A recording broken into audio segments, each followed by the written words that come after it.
रोज उपयोगात पडतील अशा किचन टिप्स. नंबर 1. समोसे करताना मैद्याबरोबर 1 मोठा चमचा कॉर्नफ्लॉवर घालावे. समोसे जास्त कुरकुरीत होतात. नंबर 2. मासे शिजवताना चमचाभर व्हिनेगर घातल्यास तुकडे विरघळत नाहीत, आकार तसाच राहतो.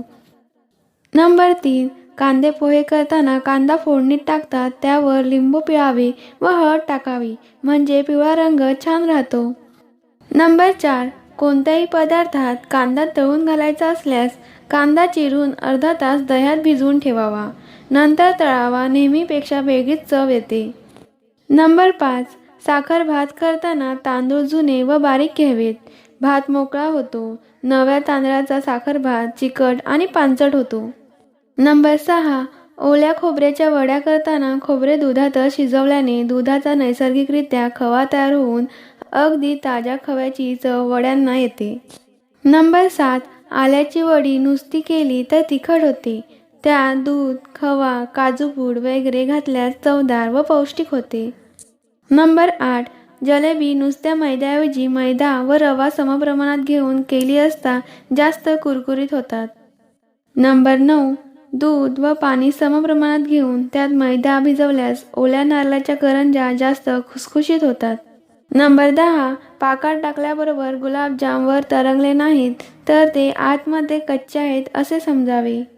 नंबर 11. साखर भात करताना नेहमी जेवढे तांदूळ तेवढीच साखर घ्यावी आणि साखरेच्या निम्मे पाणी घालून गोलीबंद पाक करावा.